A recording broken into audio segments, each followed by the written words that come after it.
Florence, de l'ICO cabinet avocat, c'est ça? Est-ce que tu peux te présenter ton activité?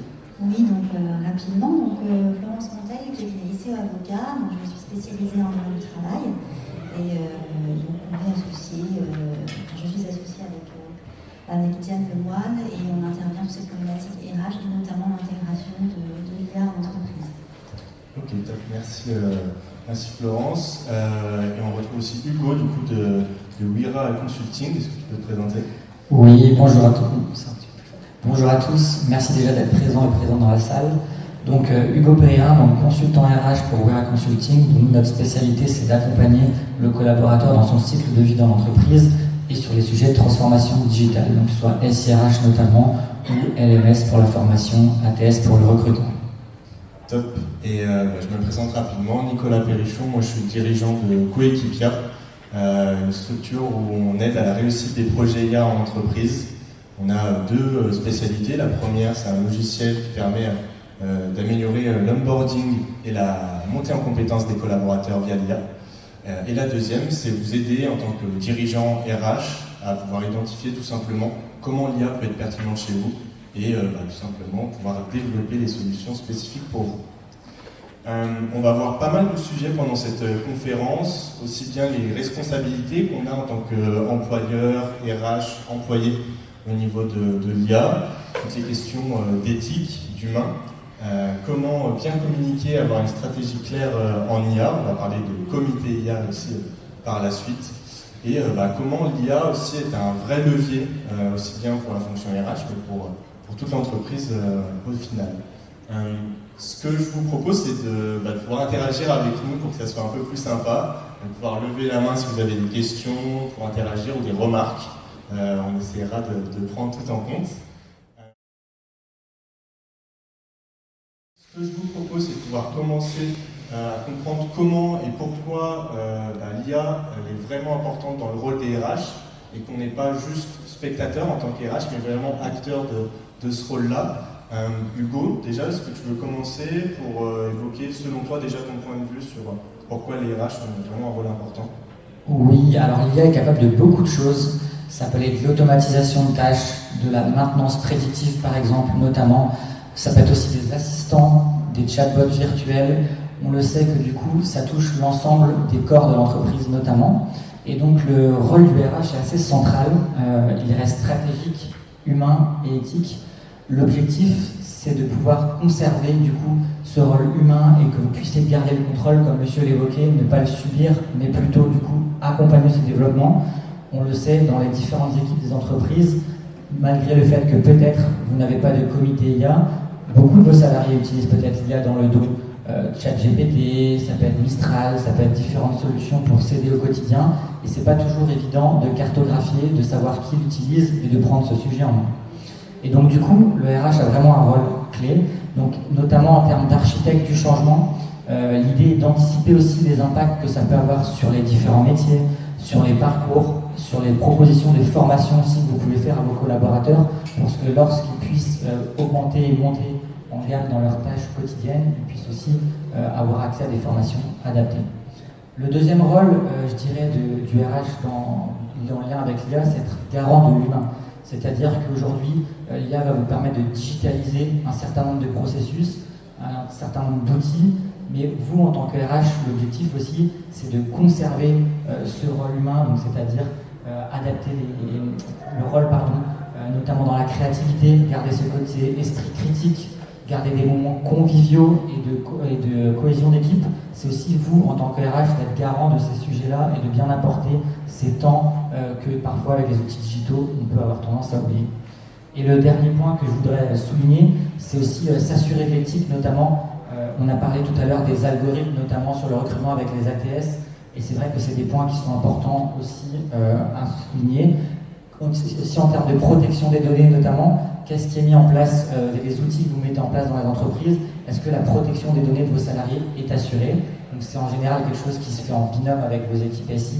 Je sais que RH et SI, c'est pas toujours le grand amour parfois, mais c'est bien que ça passe quand même sous la houlette des RH pour s'assurer que vous respectez l'ensemble du cadre réglementaire notamment. Ok, top. Et effectivement, moi je rebondis un petit peu sur ce que tu viens de dire, Hugo.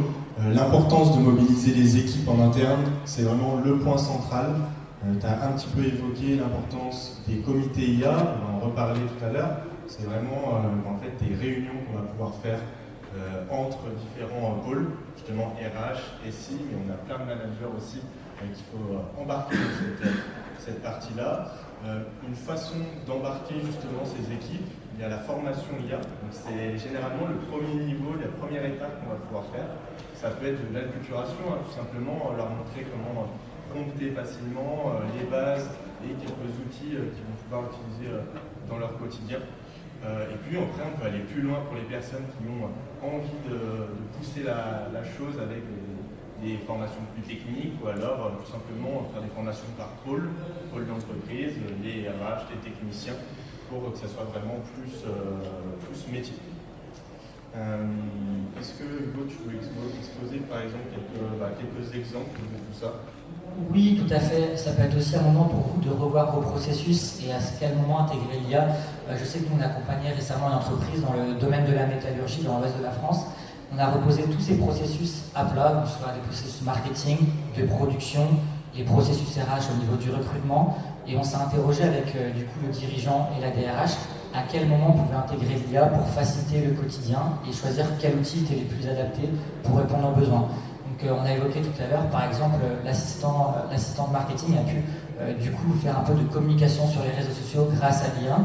L'équipe logistique aussi a pu revoir ses processus et ses fiches, notamment métiers, grâce à l'IA. Donc par parcimonie, on a ajouté de l'IA au fur et à mesure pour faciliter le quotidien de manière responsable et en prenant les besoins du terrain vraiment en compte. Il n'est pas en partant d'un outil unique, mais vraiment des besoins et en intégrant l'ensemble des équipes et du collectif de l'entreprise. Ouais, c'est ça, en fait, il faut vraiment penser l'IA pas comme une finalité, en fait, mais vraiment comme un moyen, comme on a fait tous les jours. Moi, souvent, je dis, si vous pouvez régler vos problèmes avec un post-it à la place de l'IA, faites-le, ça coûtera moins cher, ça sera plus performant. Par contre, si l'IA peut être intéressant dans vos entreprises, va gagner du temps, en productivité, plein de choses, d'autres avantages de l'IA, là, c'est intéressant de pouvoir y réfléchir. Florence, est-ce que tu peux nous parler un petit peu du coup de la responsabilité des RH dans ce milieu-là et de l'IA en particulier? Oui, alors donc, le RH est le point d'entrée de l'instauration des outils IA et la responsabilité par ricochet, c'est la responsabilité de l'employeur. Et la responsabilité, elle est assez vaste. C'est pas pour faire peur et vous empêcher d'introduire les outils d'intelligence artificielle. Mais voilà, pour mémoire, lorsqu'on introduit une nouvelle technologie dans une structure, déjà on a l'obligation de consulter les institutions représentatives du personnel. Et donc pour cela, il faut quand même avoir bien travaillé le sujet en amont. La responsabilité de RH, c'est bien évidemment de suivre les parcours de formation qui ne doivent pas se contenter d'être une petite vulgarisation quand on instaure un outil IA assez poussé. Il y a des obligations de sécurité qui reposent sur les épaules de l'employeur et donc par ricochet sur le responsable des ressources humaines qui est le porte-parole de l'employeur sur cet aspect-là. Et donc l'aspect formation est évidemment essentiel. L'aspect négociation, vérification avec les partenaires sociaux, c'est essentiel parce qu'il y a un risque sinon de délit d'entrave, c'est-à-dire que si on instaure un outil qui va bouleverser de manière profonde les conditions de travail sans avoir préalablement reçu l'avis des institutions représentatives du personnel, c'est clairement un délit d'entrave, donc c'est du pénal. Donc là encore une fois, c'est pas pour agiter le drapeau rouge, mais c'est véritablement pour prendre la précaution de mettre en forme et formaliser ce dialogue social. Et puis il y a évidemment une responsabilité tout au long de la mise en œuvre de l'outil au niveau des risques liés à la discrimination éventuellement et que peut entraîner le paramétrage d'une IA si elle est mal ficelée, du harcèlement moral que ça peut entraîner, enfin tous ces aspects bien sûr doivent être étudiés. Ok, super. Donc, comme vous l'avez compris, pour embarquer, si on doit résumer rapidement les équipes, on a la première étape de formation à l'IA. La deuxième, c'est l'identification des besoins. Une fois qu'on a formé, on va parler avec les équipes, aller sur leur poste de travail et échanger avec eux, comprendre leur process et comment ils peuvent tout simplement intégrer ces outils-là. Après, on va mettre en place ces fameux outils et derrière, on va parler de changement, donc politique de changement. Je pense que Hugo est bien placé aussi pour en parler.